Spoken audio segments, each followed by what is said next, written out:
They were very quick to jump onto this nonsense propaganda during the Democratic primary, other times. How are we going to pay for this? How are we going to pay to end homelessness when we're paying $300 million a day in Afghanistan? Well, technically, the war's over. I mean, we haven't gotten to the private contractors staying there, but technically, the ground troops will leave. As you pointed out, well, I don't know. We left Iraq how many times? 4 or 5 times. Yeah. We keep leaving, but technically they will not be as big of an active footprint there. So what's the $770 billion budget for? If we don't have any war in Afghanistan, Iraq, can't we talk about maybe we could pay for other things by cutting this? Yeah, we the amount of money in our military. I mean, the numbers are just they blow your brain out. You can't even comprehend them. If you include the black budgets, the military is about $1 trillion a year. $1 trillion, which people throw around these numbers now, but to put it in perspective, if you make $40,000 a year, not a bad amount, in order to make $1 trillion, you'd only have to work for 25 million years. Right. So get to work. It's an insane amount of money, and they can't account for most of it. Every time, so the military is supposed to have been audited by Congress's bill, supposed to be audited since '96. They never did it. And then recently, 2 years ago, they finally said, we're doing this audit. 1,100 auditors went into the Pentagon for a year, and they came out at the end and they said, we failed the audit. And that was it. That was all the reporting we got on the audit of the Pentagon, on the audit of the largest military complex that has ever existed in human history. Probably of course, the organization that has taken in more money than any organization in human history cannot pass an audit, doesn't know where the money's going. $21 trillion of unaccounted for adjustments over the past 20 years. You can read articles about that in Forbes magazine. It's not some nutbag concept. $21 trillion of unaccounted for adjustments. People don't know where it's going. Some of the time, it's literally pallets of printed money going missing. You can read an article in The Guardian from a few years ago where they detailed $13 billion of shrink-wrapped cash just going missing, flown to, I think it was Iraq, and just they don't know where it went. This is not on a computer screen. This is shrink-wrapped bundles of cash, jumbo jets full of cash, and nobody seems to be able to count for where this goes for. And we could end world hunger for something like 700 years on that amount, because they estimated it'd take $30 billion to end world hunger per year. We could do anything. We could give everyone healthcare. We could get everyone education. We could fix all the infrastructure. We could create a sustainable world so that, hey, maybe we can still be here in 20 years. What an idea. There's so many things we could do with it.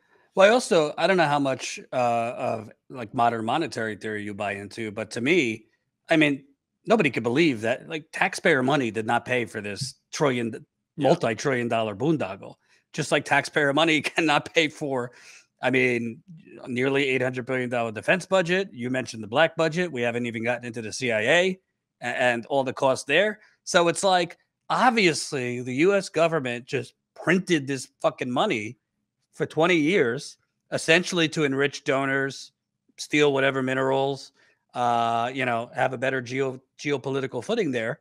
So one could reason they could print the money right now. I mean, there's all these reports coming out how, the $3.5 billion or whatever, $35 billion they put towards rent relief that was supposed to go to tenants just hasn't gotten there.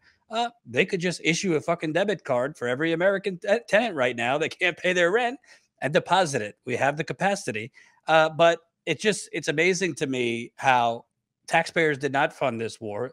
We printed the money for this war, yet we're having these insane discussions, between these 9, what are they calling it? The mod squad, who's trying to hold up this 3.5 trillion reconciliation package. So all this nickel and diming over things that might actually help people.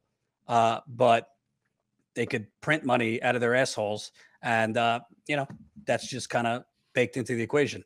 Yeah, they absolutely could. And that infrastructure bill, which is over 10 years or something, like that was already in the initial version that Biden brought forward, it was already too low when it comes to what needs to get done in this country and what we need to do to even slightly deal with climate change.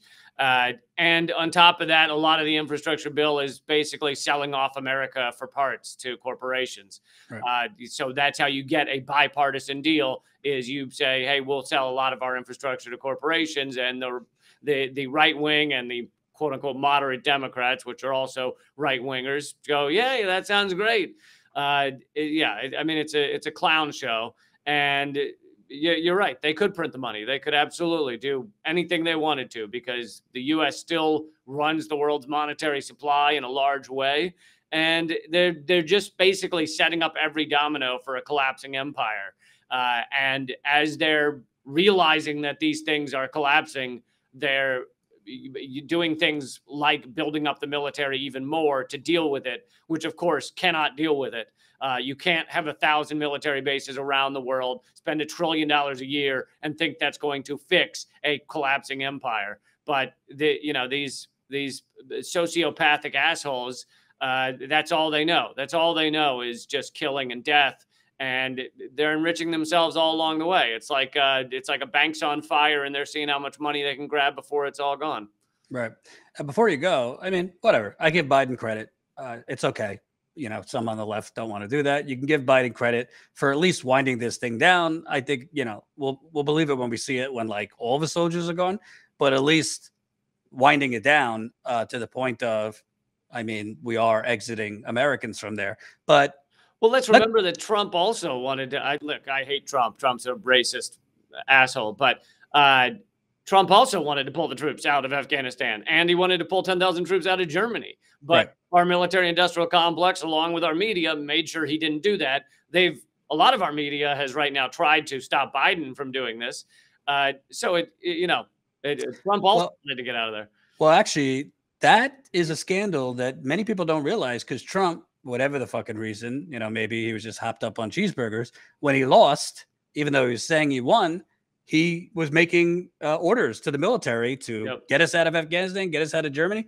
Kind of reminds me of what the CIA did to JFK, and they just were insubordinate and just basically overruled him, which kind of shows you, we spent, how much money in these political election cycles, the media coverage, the politics, but basically, these presidents are generally at the mercy of the military-industrial complex. Yeah, in a major way. I mean, Trump was continues to be a horrible human being in just about every way. But there are some times he tried to create peace, believe it or not, and for the wrong reasons. Usually, he was probably doing it for his own ego, etc. But with North Korea, getting troops out of Syria. And every time they made sure to stop it, they being the deep state, they being Pompeo and Bolton and the military-industrial complex and the media, they really worked in concert to make sure those things did not happen, that there would not be peace with North Korea, that we would not completely pull out of Syria, that we wouldn't pull out of Afghanistan or Germany. They just put a stop to all of it, sometimes with utterly insane stories, like Russia's paying bounties to Taliban for killing U.S. troops, which collapse weeks later, but they serve their purpose. They usually stop the withdrawal of any troops, and they get a lot of Americans to believe the garbage. And it's funny because it outs our media as just complete and utter liars.